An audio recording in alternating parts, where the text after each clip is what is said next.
സുഹൃത്തുക്കളെ, V D സതീശനെ കേരളത്തിന് മുഖ്യമന്ത്രിയായിട്ട് തീരുമാനിച്ചതിന്റെ പിന്നിൽ ഉണ്ടായിരുന്ന ലീഗിന്റെ സമ്മർദ്ദം അല്ലെങ്കിൽ താല്പര്യം, അതിനെക്കുറിച്ച് ഞാനൊരു വീഡിയോ ചെയ്തതാണ്. സാധാരണ ഒരു വിഷയത്തെക്കുറിച്ച് ഞാൻ മൾട്ടിപ്പിൾ വീഡിയോസ് ചെയ്യാറില്ല, ഒരു വീഡിയോ മാത്രമേ ഞാൻ ചെയ്യാറുള്ളൂ. അല്ലെങ്കിൽ അതിന്റെ പുതിയൊരു ഡെവലപ്മെന്റ് ഉണ്ടായിട്ടുണ്ടാവണം. അതുകൊണ്ട് തന്നെ ഈ വിഷയത്തിൽ മറ്റൊരു വീഡിയോയ്ക്ക് സ്കോപ്പ് ഉണ്ട് എന്ന് ഞാൻ കരുതുന്നില്ല. പക്ഷേ ഈ ഒരു വീഡിയോ ഞാനിപ്പോൾ ചെയ്യാനുള്ള കാരണം, എനിക്ക് നിരവധി മെസ്സേജസ് വരുന്നുണ്ട് ഇതിനെക്കുറിച്ച്. പലരും മുസ്ലിം ലീഗിന്റെ അടുത്ത ആളുകളും മുസ്ലിം ലീഗിന്റെ പ്രവർത്തകരും അല്ലെങ്കിൽ മുസ്ലിം ലീഗിനെ സ്നേഹിക്കുന്നവരും ഒക്കെയാണ്. ഞാൻ പറഞ്ഞത് ശരിയായില്ല എന്നൊക്കെ പറഞ്ഞിട്ടാണ് ഈ എന്റെ സെൽഫോണിൽ വരുന്ന മെസ്സേജസിനെ കുറിച്ചാണ് ഞാൻ പറയുന്നത്. ഇതിൽ വരുന്ന കോമന്റ്സ്, യൂട്യൂബിലോ ഫേസ്ബുക്കിലോ വരുന്ന കോമന്റ്സ് ഞാൻ വായിക്കാറില്ല. കാരണം ധാരാളം കോമന്റ്സ് ഉണ്ട്, അല്ലെങ്കിൽ അത് ഏത് രീതിയിലുള്ളതായിരിക്കും എന്ന് എനിക്കറിയാം. എല്ലാത്തിന്റെയും അടിസ്ഥാനം ഒന്ന് തന്നെയായിരിക്കും. പക്ഷേ എന്റെ വളരെ അടുത്തൊരു സുഹൃത്ത് എനിക്ക് അയച്ചൊരു മെസ്സേജ്, അദ്ദേഹം മുസ്ലിം ലീഗിന്റെ വളരെ അടുപ്പക്കാരനാണ്. അദ്ദേഹം ഇതിൽ പറയുന്ന കാര്യം എന്താണെന്ന് വെച്ചാൽ, മുസ്ലിം ലീഗ് കോൺഗ്രസിന്റെ മുഖ്യമന്ത്രി ആരായിരിക്കണം എന്ന കാര്യത്തിൽ ഒരഭിപ്രായവും പറഞ്ഞിട്ടില്ല. മാത്രമല്ല, എന്നെ ഈ വീഡിയോ ചെയ്യാൻ പ്രേരിപ്പിച്ച ഒരു ഘടകം അദ്ദേഹം പിന്നീട് പറഞ്ഞ കാര്യമാണ്. അദ്ദേഹം അവകാശപ്പെടുന്നത് കോൺഗ്രസിന്റെ ഹൈക്കമാൻഡ് ആരെ തീരുമാനിച്ചോ അവരെ ശരിവെക്കുക, അവരെ അംഗീകരിക്കുക മാത്രമാണ് മുസ്ലിം ലീഗ് ചെയ്തിട്ടുള്ളത്. അല്ലാതെ മുസ്ലിം ലീഗിന് പ്രത്യേക താല്പര്യമോ ഉണ്ടെന്ന് ആരുടെയെങ്കിലും പേര് പറഞ്ഞിട്ടില്ലെന്ന് മാത്രമല്ല, കോൺഗ്രസ് ഹൈക്കമാൻഡ് തീരുമാനിച്ച പേര് മാറ്റാനായിട്ട് കോൺഗ്രസ് ഹൈക്കമാൻഡിനെ നിർബന്ധിച്ചിട്ടുമില്ല. പ്രത്യേകിച്ച് ഒരു താല്പര്യം ഉണ്ടായിട്ടില്ല. ഹൈക്കമാൻഡ് തീരുമാനിച്ച ആളെ പൂർണ്ണമായും മുസ്ലിം ലീഗ് അംഗീകരിച്ചു. ഇത് മാത്രമേ മുസ്ലിം ലീഗ് ചെയ്തിട്ടുള്ളൂ എന്നാണ്. ഇതിന്റെ സത്യാവസ്ഥ എന്താണെന്നുള്ള കാര്യം ഞാൻ നിങ്ങളോട് ഇന്നലെ പറഞ്ഞതാണ്. ഇന്നലെ ഞാൻ പറഞ്ഞതുപോലെ ഈ എക്സിറ്റ് പോളിന്റെ ഫലം വന്ന സമയത്ത് മുഖ്യമന്ത്രി ആരായിരിക്കണം എന്നുള്ള കേരള ജനതയുടെ അഭിപ്രായം എന്ന് പറഞ്ഞിട്ട് ഈ പെർസെന്റേജ് വെച്ചിട്ട് ഒരു റേറ്റിംഗ് വരുമല്ലോ. ആ റേറ്റിംഗിനെ കുറിച്ച് പറഞ്ഞപ്പോൾ പിണറായി വിജയന്റെ തൊട്ട് താഴെ ഉണ്ടായിരുന്ന വി ഡി സതീശനാണ്. ഇത് ജനവികാരം വി ഡി സതീശനൊപ്പമാണ് എന്നുള്ള കാര്യം ഇത് നോക്കിയിട്ടാണ്, ഇതിനെ ബേസ് ചെയ്തിട്ടാണ് പാണക്കാട് സാദിഖ് അലി തങ്ങൾ മാധ്യമങ്ങളോട് പറഞ്ഞത്. അതിൽ തെറ്റുണ്ടെന്ന് ഞാൻ കരുതുന്നില്ല. അതിന് തൊട്ട് പിന്നാലെ ശ്രീ പി കെ കുഞ്ഞാലിക്കുട്ടി പറഞ്ഞത് എന്താണ്? ജനവികാരം അനുസരിച്ച് വേണം മുഖ്യമന്ത്രിയെ തീരുമാനിക്കാൻ. അപ്പോൾ നിലപാട് കുറച്ചുകൂടി ലീഗ് കടുപ്പിക്കുകയാണ്. ജനവികാരം അനുസരിച്ച് വേണം എന്ന് പറഞ്ഞു കഴിഞ്ഞാൽ ഇന്ന രീതിയിൽ കോൺഗ്രസിന്റെ മുഖ്യമന്ത്രിയെ തീരുമാനിക്കണമെന്ന് കോൺഗ്രസ് ഹൈക്കമാൻഡിനോട് മുസ്ലിം ലീഗ് ആവശ്യപ്പെടുകയാണ്. പി കെ കുഞ്ഞാലിക്കുട്ടി എന്ന് പറഞ്ഞു കഴിഞ്ഞാൽ നിസ്സാരക്കാരനല്ല, ലീഗിന്റെ സമുന്നതനായ നേതാവാണ്. ഇതിനുശേഷം ശ്രീ പി കെ കുഞ്ഞാലിക്കുട്ടി വീണ്ടും നിലപാട് ഘടിപ്പിക്കുന്ന ഒരു കാഴ്ച നമ്മൾ കണ്ടു. അതെന്താണെന്ന് വെച്ച് കഴിഞ്ഞാൽ, നിയമസഭാ കക്ഷി യോഗം ദീപാദാസ് മുൻഷി വിളിച്ചു കൂട്ടുന്നു. അവിടെ കെ സി വേണുഗോപാലിന് മൃഗീയ ഭൂരിപക്ഷം കിട്ടുന്നു. അങ്ങനെ ഡൽഹിയിലേക്ക് ചെന്നു കഴിഞ്ഞാൽ ഹൈക്കമാൻഡ് കെ സി വേണുഗോപാലിനെ തന്നെ തീരുമാനിക്കും. കാരണം ഹൈക്കമാൻഡിനും താല്പര്യം അതാണല്ലോ എന്നുള്ള കാര്യം വ്യക്തമായിട്ട് മനസ്സിലാക്കിയ ശ്രീ പി കെ കുഞ്ഞാലിക്കുട്ടി മാധ്യമങ്ങൾക്ക് കൊടുത്ത ഒരു ബൈറ്റ് ഇതിൽ പറയുന്നത്, മുസ്ലിം ലീഗിന്റെ തീരുമാനങ്ങൾ എടുക്കാനായിട്ട് തങ്ങളെ ചുമതലപ്പെടുത്തിയിട്ടുണ്ട്. തീരുമാനം വന്നതിന് ശേഷം, ഹൈക്കമാൻഡിന്റെ തീരുമാനം വന്നതിന് ശേഷം, അപ്പോൾ ഞങ്ങളുടെ തീരുമാനം എന്താണ് എന്നുള്ള കാര്യം നിങ്ങൾ പത്രക്കാരെ വിളിച്ച് ഞങ്ങൾ പറയുന്നതാണ്, നിങ്ങളെ കാണുന്നതാണ് എന്നാണ് ശ്രീ പി കെ കുഞ്ഞാലിക്കുട്ടി പറയുന്നത്. കോൺഗ്രസിന്റെ മുഖ്യമന്ത്രി ആരായിരിക്കണം എന്ന് കോൺഗ്രസിന്റെ ഹൈക്കമാൻഡ് തീരുമാനിച്ചു കഴിഞ്ഞാൽ പിന്നീട് അതിനെക്കുറിച്ച് ലീഗ് എന്ത് നിലപാട് പറയാനാ? അത് മര്യാദകേടല്ലേ? കോൺഗ്രസിന്റെ മുഖ്യമന്ത്രി ആരായിരിക്കണം എന്ന് കോൺഗ്രസ് അങ്ങ് തീരുമാനിച്ചു കഴിഞ്ഞാൽ പിന്നെ അതിനെ അങ്ങ് അംഗീകരിച്ച് മുന്നോട്ട് പോകേണ്ട കാര്യമുള്ളൂ. ഇത്രയും കാലം ശ്രീ കെ കരുണാകരനെ കോൺഗ്രസിന്റെ പാർലമെന്ററി പാർട്ടി ലീഡറായിട്ട് ഹൈക്കമാൻഡ് തീരുമാനിച്ചു. അതിനുശേഷം ലീഗ് അന്ന് അഭിപ്രായം പറഞ്ഞിട്ടുണ്ടോ? അതിനു മുമ്പ് അഭിപ്രായം പറയാം. തീരുമാനം എടുക്കുന്നതിന് മുമ്പ് ഒരു ജനാധിപത്യ സംവിധാനം എന്നുള്ള രീതിയിൽ UDF-നകത്ത് ഘടകകക്ഷികളുമായിട്ട് ചർച്ച ചെയ്യും. കോൺഗ്രസിന്റെ മാത്രം മുഖ്യമന്ത്രിയല്ല, UDF-ന്റെ മുഖ്യമന്ത്രിയാണ്. പക്ഷേ അത് തീരുമാനം എടുക്കുന്നതിന് മുമ്പാണ് അഭിപ്രായങ്ങളെല്ലാം ചോദിക്കുന്നതും പറയുന്നതും. ഹൈക്കമാൻഡ് തീരുമാനിച്ചു കഴിഞ്ഞാൽ, കോൺഗ്രസിന്റെ ഹൈക്കമാൻഡ് തീരുമാനിച്ചാൽ പിന്നെ കാമ എന്നൊരക്ഷരം ഈ ഘടകകക്ഷികൾക്ക് പറയാൻ അവകാശമില്ല. അവർക്ക് കോൺഗ്രസിന്റെ ഹൈക്കമാൻഡ് ആരെ തീരുമാനിക്കുന്നു, ഇവർ പറഞ്ഞ ആളെ തീരുമാനിക്കാം, മറ്റൊരാളെ തീരുമാനിക്കാം, ഹൈക്കമാൻഡിന്റെ ഇഷ്ടമാണ്. അത് പാർട്ടിക്കകത്തുള്ള കാര്യമാണ്. അങ്ങനെ തീരുമാനിച്ചാൽ പിന്നെ ഘടകകക്ഷികൾ അവരെ 100% അംഗീകരിച്ച് മുന്നോട്ട് പോകുക എന്നുള്ളതാണ് ജനാധിപത്യ രീതി. ശ്രീ പി കെ കുഞ്ഞാലിക്കുട്ടി എന്താണ് പറഞ്ഞത്?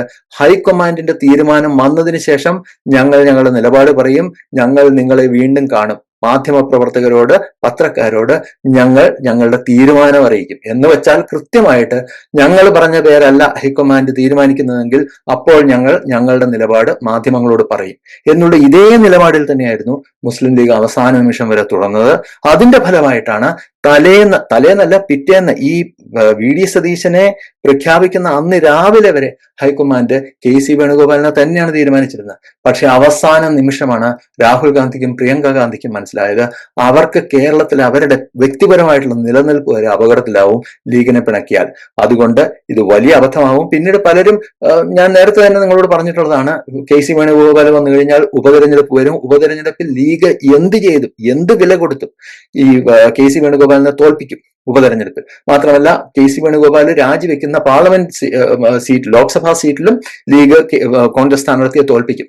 ഇങ്ങനെയുള്ള കാര്യങ്ങളെല്ലാം കൃത്യമായിട്ട് രാഹുൽ ഗാന്ധി അവസാനം മനസ്സിലാക്കിക്കൊണ്ടാണ്, പ്രാഗിക്കൊണ്ടാണ് മുസ്ലിം ലീഗിനെ പ്രാഗിക്കൊണ്ടാണ് രാഹുൽ ഗാന്ധിയും പ്രിയങ്ക ഗാന്ധിയും ഈ വി.ഡി. സതീശനെ മുഖ്യമന്ത്രിയാക്കാനായിട്ട് സമ്മതിച്ചത്. ശ്രീ പി.കെ. കുഞ്ഞാലിക്കുട്ടി പറഞ്ഞ വാക്കുകളാണ് ഞാൻ നിങ്ങളെ കേൾപ്പിച്ചത്. നിങ്ങൾ എത്ര പേര് ഇത് അംഗീകരിക്കുമെന്ന് എനിക്കറിയില്ല. ഞാൻ എന്റെ പ്രിയ സുഹൃത്ത്, ഞാൻ അദ്ദേഹത്തിന് ഈ വീഡിയോ ഞാൻ അയച്ചു കൊടുത്തതിന് മറുപടിയായിട്ട് അദ്ദേഹം പിന്നീട് മറുപടി പറഞ്ഞിട്ടില്ല. എങ്ങനെയാണ് കോൺഗ്രസിന്റെ ഹൈക്കമാൻഡിന്റെ തീരുമാനത്തെ മുസ്ലിം ലീഗിന്റെ നേതൃത്വത്തിൽ അട്ടിമറിച്ചത് എന്നുള്ളതിന്റെ ഉദാഹരണമാണ് പറഞ്ഞത്. ഹൈക്കമാൻഡിന്റെ തീരുമാനം ഇന്ന ആളാണ് മുഖ്യമന്ത്രി എന്ന് കോൺഗ്രസ് ഹൈക്കമാൻഡ് തീരുമാനിച്ചു കഴിഞ്ഞാൽ പിന്നെ അതിനെക്കുറിച്ച് നിലപാട് പറയാനായിട്ട് മുസ്ലിം ലീഗ് പത്രക്കാരെ കാണുന്നു എന്ന് പറഞ്ഞു കഴിഞ്ഞാൽ സമ്മർദ്ദം, മസിൽ ഫ്ലെക്സിംഗ് എന്ന് ഞാൻ പലപ്പോഴും പറഞ്ഞത് അടിവരയിടുന്ന വാക്ക് ശ്രീ പി.കെ. കുഞ്ഞാലിക്കുട്ടിയുടെ വായിൽ നിന്ന് നിങ്ങൾ കേട്ടാണ്. മുസ്ലിം ലീഗ് അണികൾ വലിയ രീതിയിലുള്ള തിമിർപ്പിലാണ്, ഉത്സാഹത്തിലാണ്.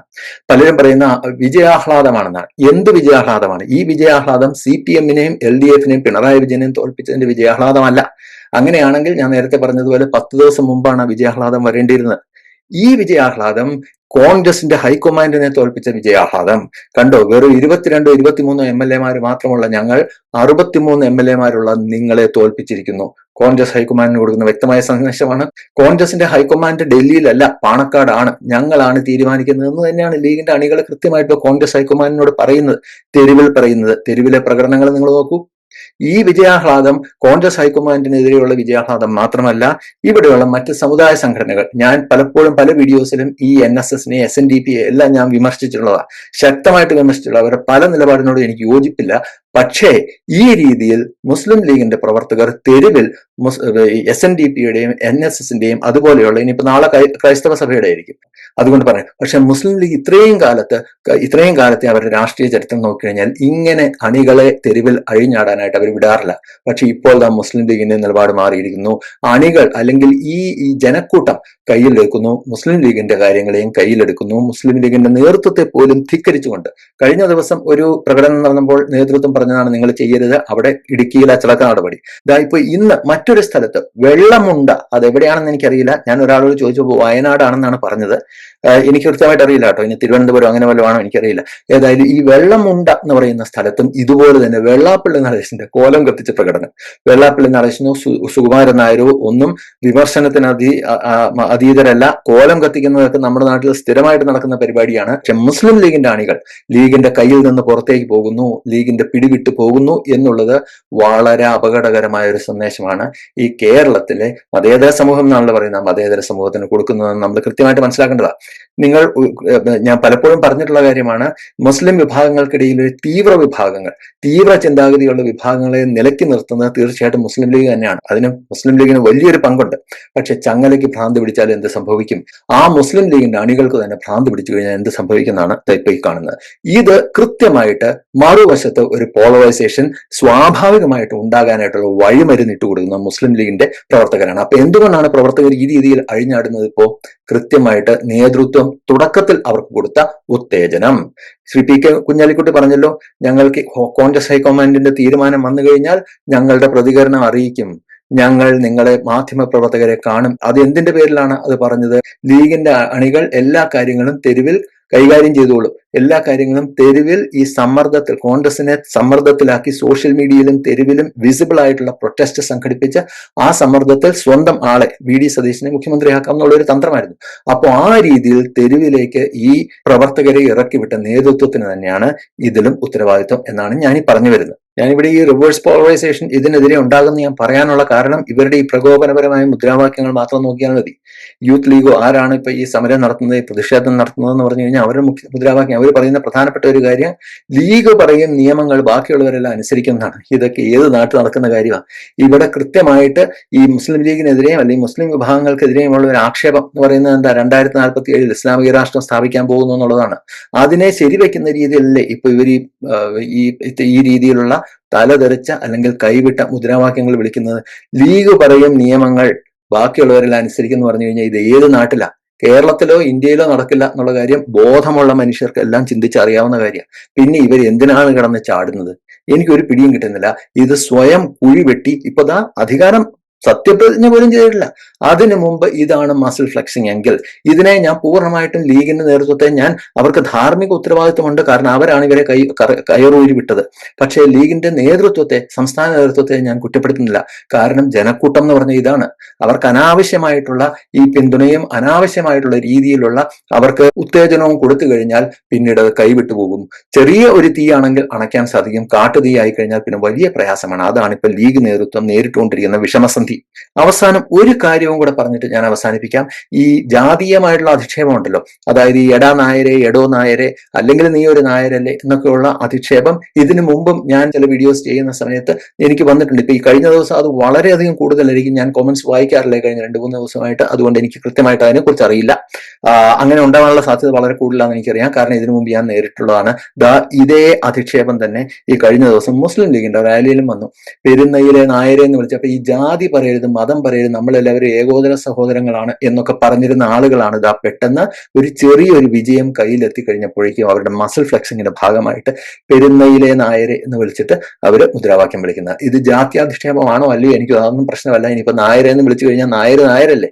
ഞാൻ അങ്ങനെ തന്നെ വിചാരിക്കുന്നു. പുലയനെ പുലയനെന്നും, നായരെ നായരെന്നും, നമ്പൂരിയെ നമ്പൂരി എന്നും, ഈഴവനെ ഈഴവനെന്നും വിളിക്കുന്നതിൽ ഒരു അധിക്ഷേപം ഇല്ലെന്ന് കരുതുന്ന ആളാണ് ഞാൻ. പക്ഷേ അത് കൃത്യമായിട്ട് ദുഷ്ടലാക്കോടുകൂടിയാണ് വിളിക്കുന്നത് എന്നുള്ളതും നിങ്ങൾ മനസ്സിലാക്കേണ്ട കാര്യമാണ്.